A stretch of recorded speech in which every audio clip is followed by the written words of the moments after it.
Hey guys, welcome back to F2G. Yes, that's the acronym I've chosen, and I'm going to stick with it. I'm your host, Neco42, but you can call me Neco, or Ben, if you don't like game aliases.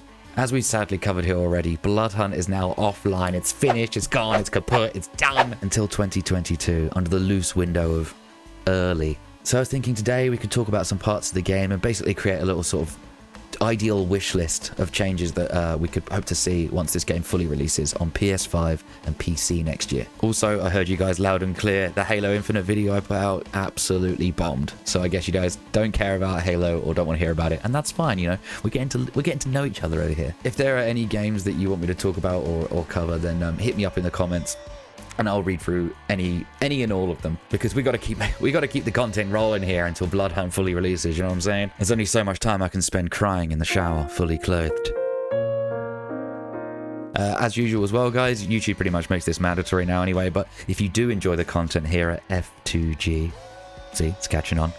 Make sure that you are subscribed and hit the like button. That really helps out as well. That's okay. I can wait if you just want to do those couple of things, and then we'll get on with the video. All right, done? Wicked. Right, let's get on. So, BlOODHUNT. I thought it'd be cool to have like an all-in-one video, a nice list of things that we, well, or at least I would like to see in the full release next year. I can't believe I have to say next year.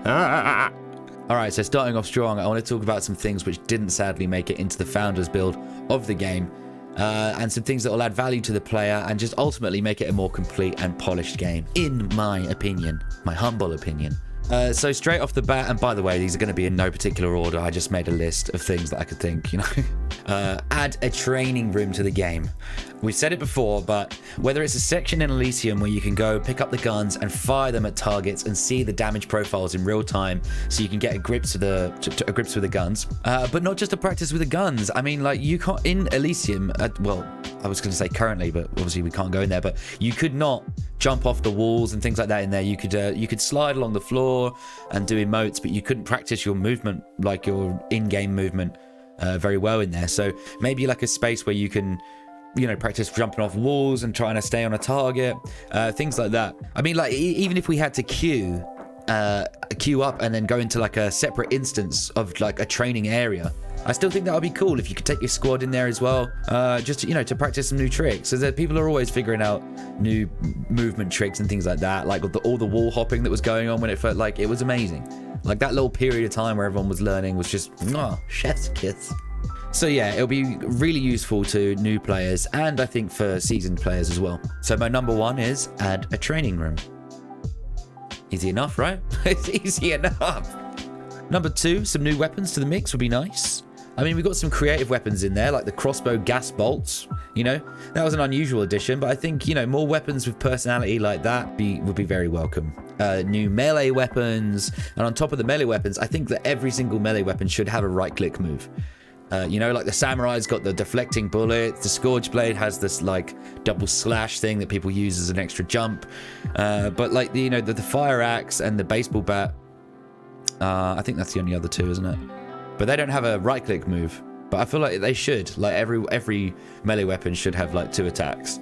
It's just my personal opinion. I think it would raise the skill ceiling for anyone trying to master it, and it also makes their attacks a little bit less predictable for players trying to gun them down.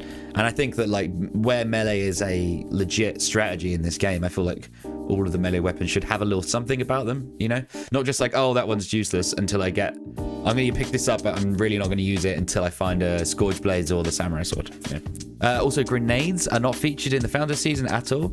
And although this has its benefits at times, not to get like nade spammed, but I think some throwables should probably worm their way into the game. It would be interesting to see what Sharpmob can come up with on that, but I think some regular frag grenades and a selection of special types of nades would be pretty cool.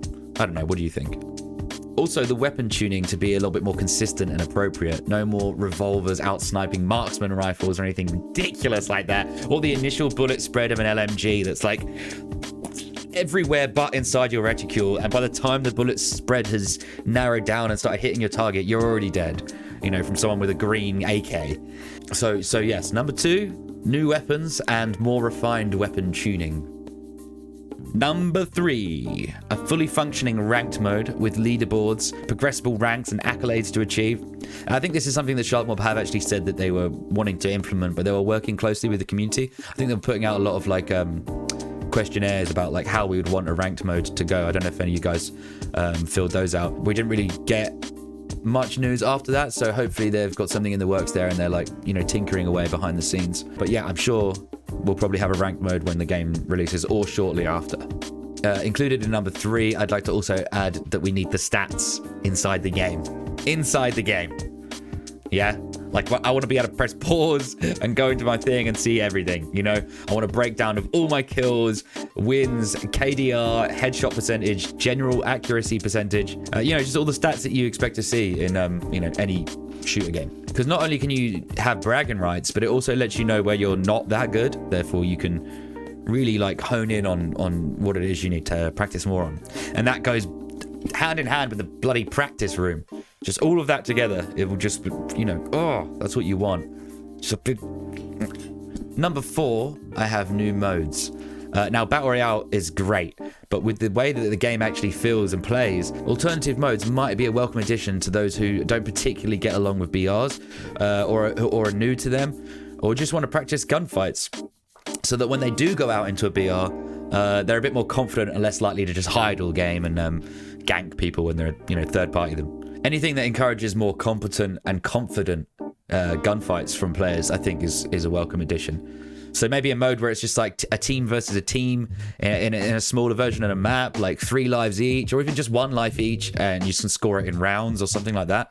This would give players, like I say, the opportunity to practice their 1v1s and gunfights in general before committing to an actual full game of BR, which for some people can be like, argh. But I don't know. What do you guys think on that? I think it's a bit of a dividing question, isn't it? I mean, the hardcore BR crowd are just like, no, absolutely not. It's BR or nothing. But, you know, hey, if it helps new players ease into the game, or even just lets pros duke it out in a fight which doesn't get third-partied, I think that'd be pretty cool, right?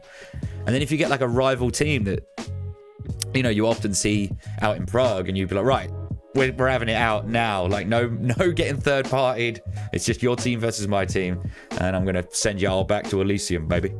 Also, the basic offerings of like duos and trios at the same time would be a nice to choose from. And in future, some special limited time modes or events, things like that, would be very cool. Number 5. Animations while climbing needs to be fixed and less buggy, if possible. And to be fair, just more attention to game performance in general would make it feel a lot more polished, and it would really raise up the quality in many, many ways. Times I've died because of animations just not functioning properly whilst climbing, and generally my character just not doing what I wanted him to do, and you know, it bugs out a little bit, and then all that time I'm getting shot. It was very frustrating. I'm sure this is being worked on. They said like performance was their like top priority, but I don't know whether they were talking about FPS for some people's machines, or actually the game itself performance. I hope that is being worked on, because having the game flowing better is just going to give it a nicer feel. It's just better to play and ultimately hook people in, which is the idea, isn't it? You know, once you go BlOODHUNT, you don't go back. So yes, better overall performance with the game would seriously elevate the quality of it. So that's my number 5. Number 6, some more quality of life stuff. Now, before Sharkmob in their 2 patches that they released during the founder season, they added features such as being able to ping a revive point once you're spectating your team, but it only allowed you to ping the one closest to you, and which for anyone who's actually played BlOODHUNT isn't always the most viable, as if you fight a team, lose 1 or 2 dudes from your team, and then you manage to escape and run away, where are they going? Where's that team going to look for you? They know you're going to run to this nearest revive point, and they'll either kill you while you're doing it or kill your whole team again as soon as you spawn, because it takes a while for the revive to be completed. And it also disappears from the map, so they definitely know where you went. So pinging the closest res point isn't always the best option. You should be able to open the map freely when you're in spectator mode and ping anywhere on it. You should be able to see the kill count of your teammates once you're spectating them. It would be nice to also see your teammates' reticule as well when you are spectating them. You know, there's just lots of little things, but when they all add up, it just becomes a little bit more annoying, like the time it takes to actually get into a match. But in the last message we did get from Sharkmob, they did say they were working on, what was it, more time playing, less time waiting, which was a huge win. It's a big W. That's a big W. Number 7, the hacker situation.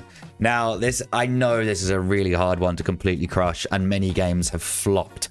But some games have done it right and successfully. I mean, let's take Fortnite, for example. Now, I don't play Fortnite or have any desire to play Fortnite, but they've got a really decent anti-cheat from what I hear, and they hardware ID ban people, and it's permanent, and they don't, you know, the cheating isn't that bad of a problem over there. I mean, you're gonna get you're gonna get cheaters on any online game. That's just a cold hard fact.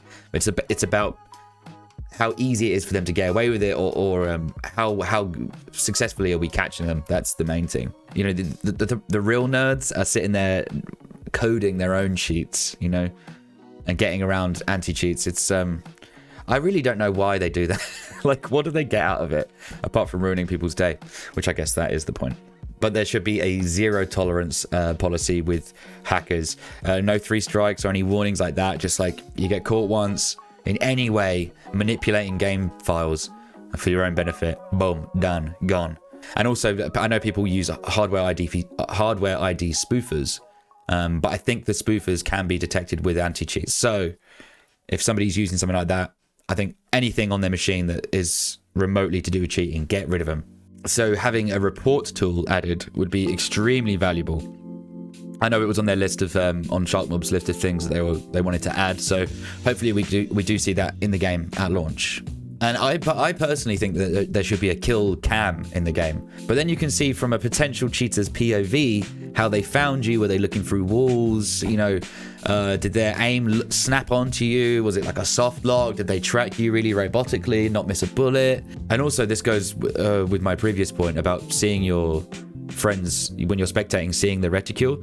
So if you had a kill cam, you'd need to have their reticule visible on your screen so you could actually see where they were aiming and how sus it was, you know, that kind of thing.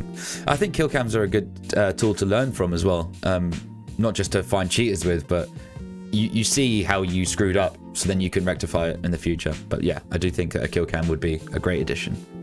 Alright guys, so that ended up being a way longer video than I intended to make initially, but that was just my little wish list of things that I would love to see in BlOODHUNT next year. I'd love to hear what things that you would like to be changed in there, because you know, everyone's got different perspectives, different minds. We could have a little chat up in the comments if you like about potential changes to BlOODHUNT. If you have enjoyed the video, make sure you've hit that little like button for me so we can get this out to more people, more BlOODHUNT fans. And yeah, have a wonderful day, evening, or night, wherever you are. And I'll catch you in the next one.